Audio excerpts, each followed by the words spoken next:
नमस्कार शेतकरी बांधवांनो आणि भगिनींनो, दूरदर्शनच्या कृषी दर्शन या कार्यक्रमात आपल्या सगळ्यांचं स्वागत। मंडळी, आपल्या महाराष्ट्र राज्यामध्ये द्राक्षाचं विक्रमी उत्पादन दरवर्षी होत असतं। सांगली, पुणे, अहमदनगर या जिल्ह्यांमध्ये द्राक्षाचं विक्रमी उत्पादन दरवर्षी होत असतं। आता द्राक्ष बागांचा फळ उत्पादनाचा जो काळ आहे तो संपत आलेला आहे। बऱ्यापैकी चांगल्या प्रकारे उत्पादन शेतकरी बांधवांनी यावर्षी पण घेतलेलं दिसून आलं। द्राक्ष बागा संपत आलेल्या आहेत आणि आता आपल्याला छाटणी करण्याची तयारी करणं फार गरजेचं आहे आणि या अनुषंगानेच आज आपण एका महत्त्वाच्या विषयाचं आयोजन आजच्या आपल्या कृषी दर्शन कार्यक्रमासाठी केलं आहे। आज आपण खरड छाटणी याविषयीची सविस्तर माहिती आजच्या कार्यक्रमातून घेणार आहोत आणि याविषयी सविस्तर माहिती देण्यासाठी आज आपण पुणे दूरदर्शन केंद्रामध्ये आमंत्रित केलं आहे डॉक्टर R.G. सोमकुवर सरांना।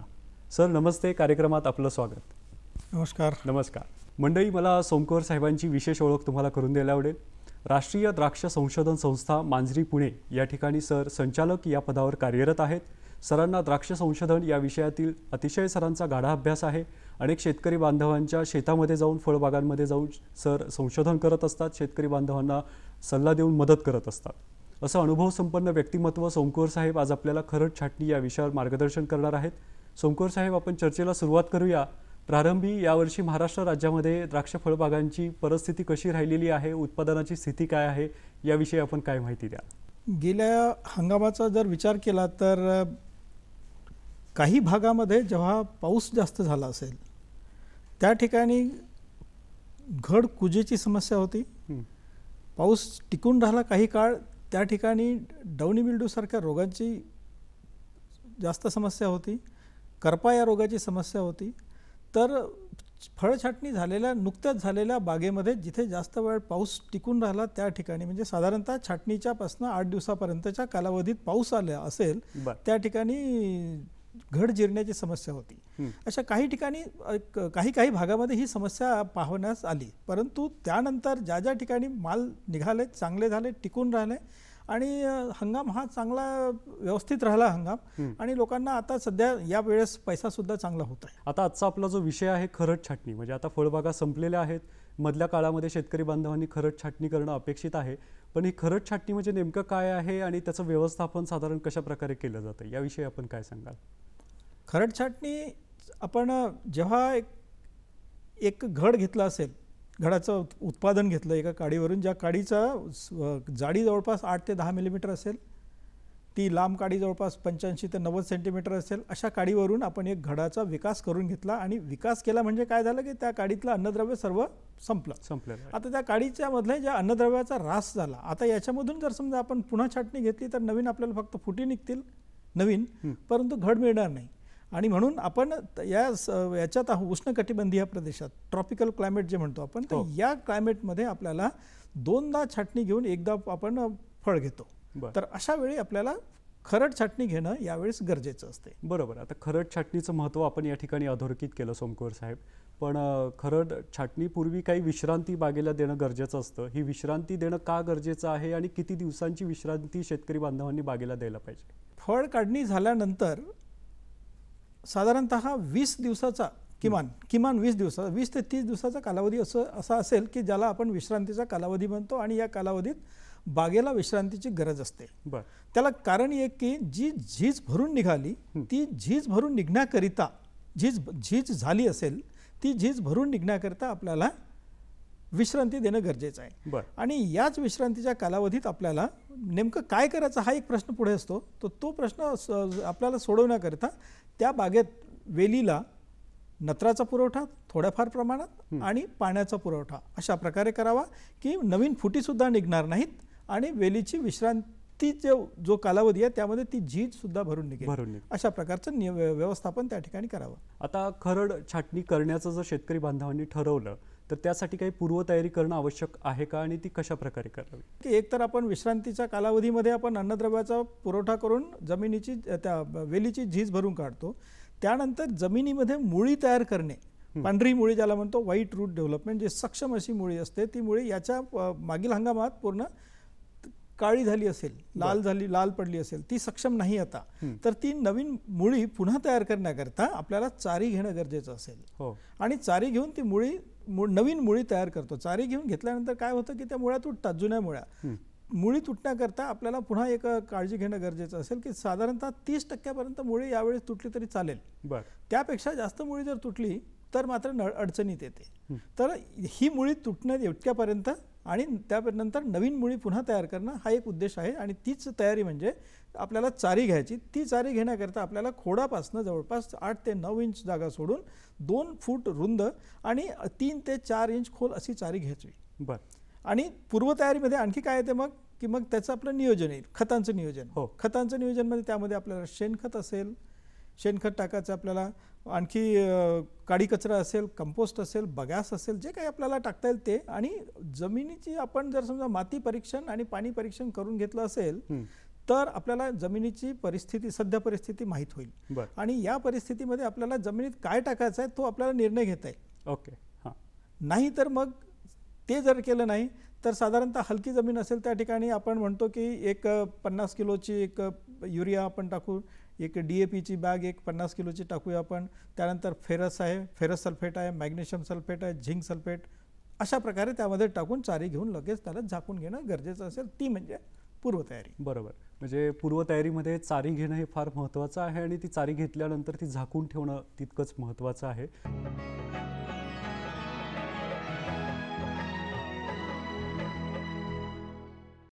आता जर बाग जुनी असेल, एखाद्या शेतकरी बांधवाची जुनी बाग आहे, तर त्यासाठी खरंच छाटणीसाठी काही वेगळी तयारी करणं त्या शेतकरी बांधवांना अपेक्षित आहे? होय.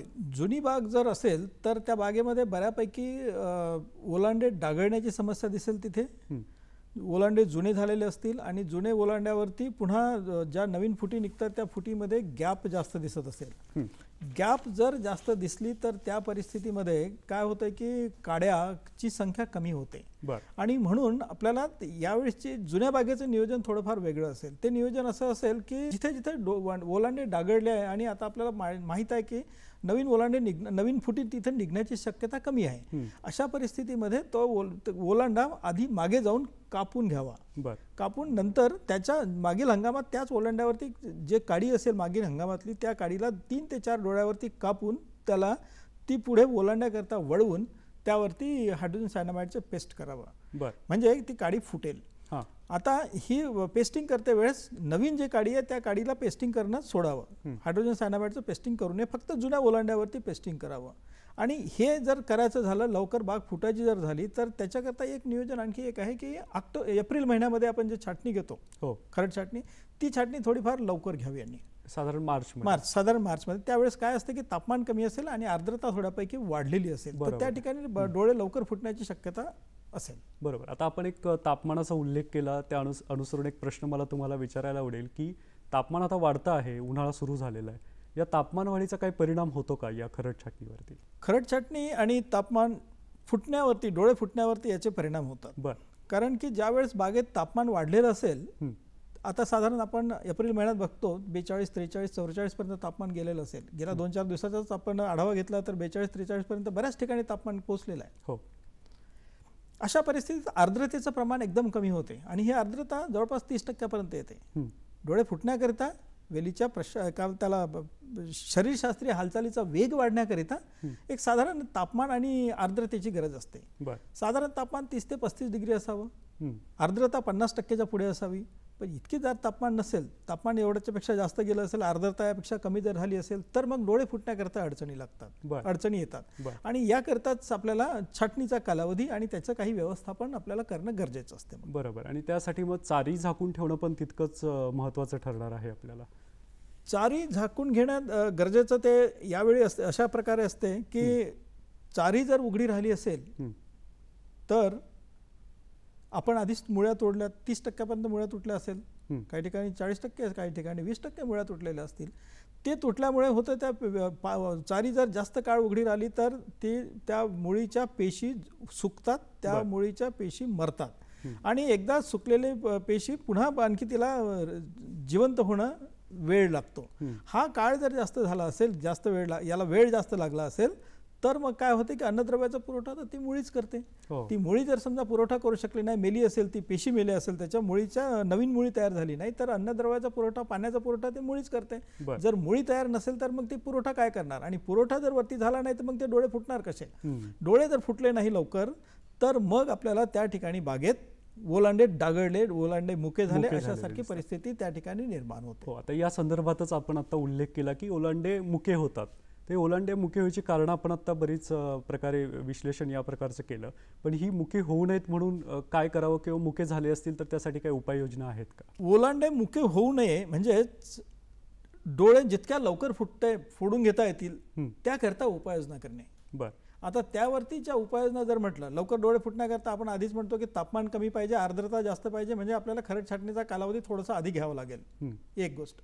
त्यानंतर खरड छाटणीनंतर बागायतदार बऱ्यापैकी हायड्रोजन सायनामाईडचा वापर करत नाही. हं. हायड्रोजन सायनामाईड फक्त बर्ड ब्रेकिंग केमिकल आहे, डोळे फुटण्याकरता वापरणारं औषध. अच्छा. त्याचा वापर करणं गरजेचं आहे. त्याचा वापर कमीत कमी प्रमाणात 20 ते 25 मिली प्रति लिटर पाणी याप्रमाणे आपण त्याचा वापर करता येईल. पेस्टिंग करता येईल हाताने, किंवा आपल्याला त्याची ओलांड्यावरती फवारणी सुद्धा करता येईल. बरं. ते एक. त्यानंतर बागेवरती जर आपण शेडनेट टाकलं असेल तर शेडनेट टाकल्यामुळे काय होतं की सावली झाली, आणि सावली जर झाली असेल तर तिथे तापमान कमी होईल, आणि तापमान कमी झालं की आर्द्रता आपोआप वाढायला सुरुवात होते आणि डोळे फुटण्यास मदत होते. बरोबर. बरोबर. तिसरी उपाययोजना त्यामध्ये एक असेल की आपल्याला हेही शक्य नाही, शेडनेट टाकणं शक्य नाही, हं. त्याला खर्च पण लागतो. मग अशा परिस्थितीत काय करायचं आहे की ओलांडा जो आहे त्या ओलांड्यावरती पाण्याची फवारणी करावी. बरं. दिवसातून 2 वेळा पाण्याची फवारणी करूया आपण. 2 वेळा साधारणतः खरड छाटणीच्या 5व्या ते 6व्या दिवसापासनं हं. 14 ते 15व्या दिवसापर्यंत सकाळी 11:30 ते 1, दुपारी 2:30 ते 4 च्या दरम्यान दिवसातून 2 वेळा जर पाण्याची फवारणी केली तर ओलांड्यावरती हां. जमिनीवरती फवारणी केली तर तिथून बाष्पीभवन होऊन त्याची आर्द्रता वाढवण्याकरता जे ओलांडा आणि जमिनीचं अंतर आहे ते फार जास्त असल्यामुळे आपण लोकांना एनकरेज करत नाही, आणि पाण्याचा तुटवडा बऱ्याच ठिकाणी असतो. पाणी कमी असल्यामुळे मोकळं पाणी देणं शक्य नाही, ते आपण टाळतो. ओलांड्यावर पाण्याची फवारणी केल्यास त्या ठिकाणी डोळ्याच्या क्षेत्रामध्ये आर्द्रता जर वाढती, लगेच आर्द्रता वाढते, कारण की ते साल जे असते ओलांड्याची त्याच्यामध्ये पाणी धरून ठेवण्याची क्षमता असते आणि हळूहळू पाणी रिलीज करते. त्यामुळे ती आर्द्रता जर वाढली असेल तर डोळे फुटण्यास मदत होते चांगली. या 2-3 उपाययोजना आपण जर केल्या तर लवकर डोळे फुटेल आणि ओलांडा डागळण्याची, मुका होण्याची संभावना कमी असते.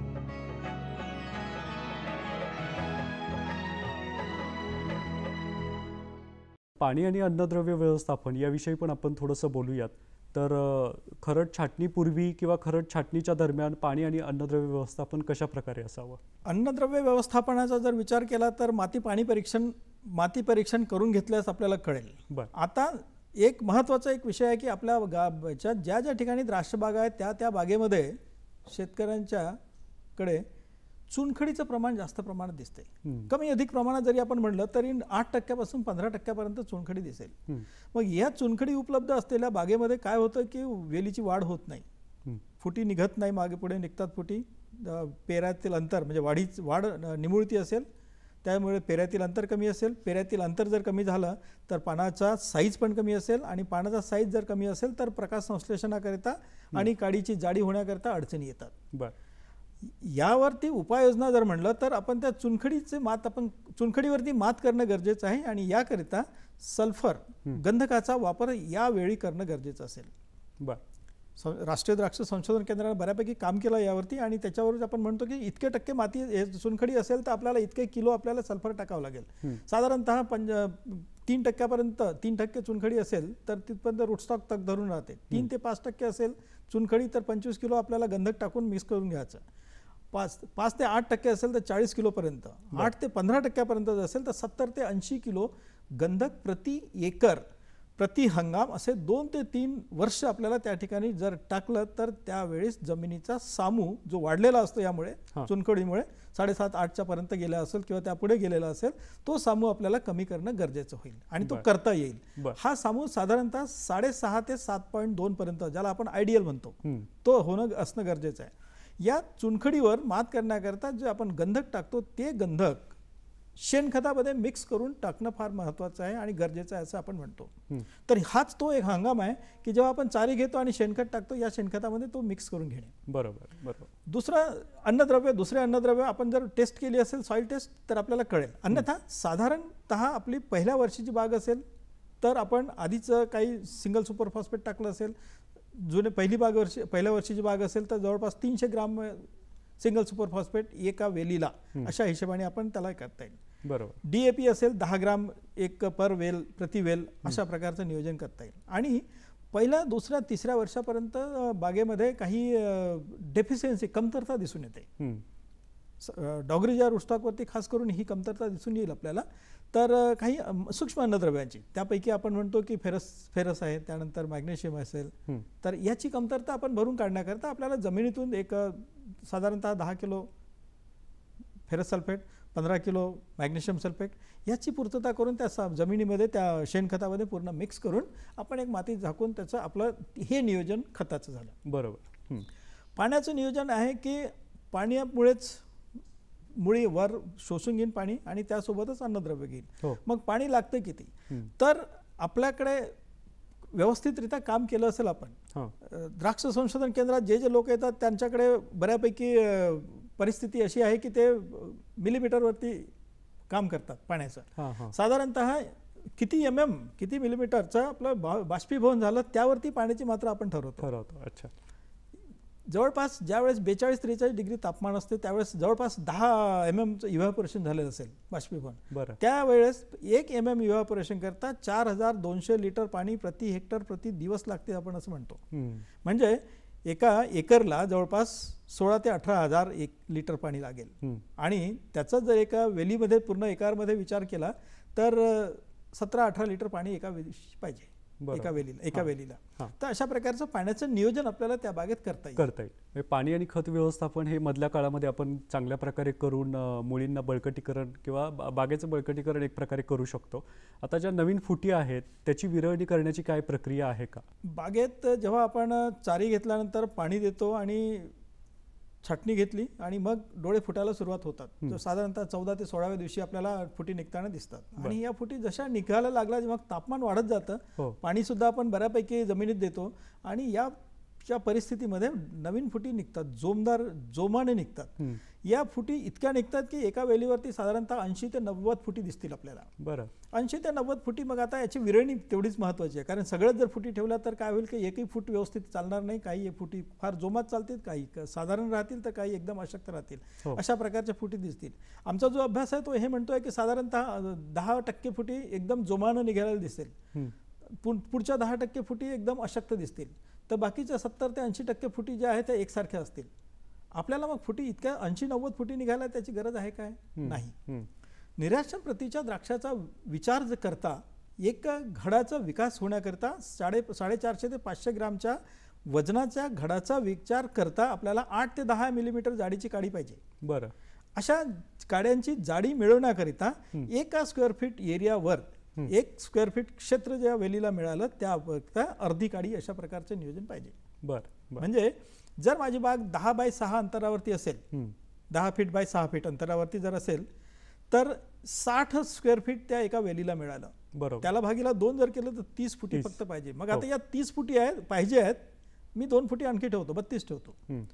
बाकीच्या 80 फुटी किंवा असतील किंवा 90 फुटी आल्या असतील तर 58 ते 60 फुटी कमी करायच्या आहे. मग त्यामधून काय करायचं आहे की एकदम जोमात निघालेल्या फुटी आणि एकदम अशक्त असलेल्या फुटी त्यात आधीच काढून घ्यायच्या मला 10% त्यानंतर 70 ते 80% मधल्या ज्या एकसारख्या फुटी आहेत त्यामधनं अशा फुटी काढायच्या आहे की काही ज्या ठिकाणी एका डोळ्यातून निघालेली डबल फूट असेल, काही ठिकाणी खाली वाकलेली फूट असेल, खाली जमिनीकडे वाकलेली फूट असेल, अशक्त असेल, जाड असेल वाटल्यास पण खाली आलेली असेल, काही डबल असतील, एकाजवळ एक असतील, अशा फुटी जर आपण काढून घेतल्या तर आपल्याला साधारणतः ओलांड्यावरती 2.5 ते 3 इंचावरती अशा एक काडी असेल अशा प्रकारचं वातावरण जर आपण तयार केलं तर एकदम परफेक्ट वातावरण म्हणतो आपण त्याला. आणि त्यालाच म्हणतो आपण कॅनोपी मॅनेजमेंट, चांगल्या परिस्थितीने होते ते. म्हणजे अशक्त फुटी काढून टाकूयात आणि ज्या सशक्त आणि जेवढ्या आवश्यक आहेत त्या फुटी जर आपण ठेवून कॅनोपी तयार केली तर चांगल्या प्रकारचं फळ त्या फुटींना लागू शकतं. आता बऱ्याच वेळा या ज्या नवीन फुटी आहेत त्या पिवळ्या पडताना दिसून येतात. यामागं काही वातावरणातली बदल म्हणा किंवा तापमान वाढ किंवा अजून इतर काही कारणं असू शकतात, याविषयी आपण काय सांगाल? फुटी पिवळ्या पडतात, अशक्त दिसतात, काही फुटी निस्तेज दिसतात.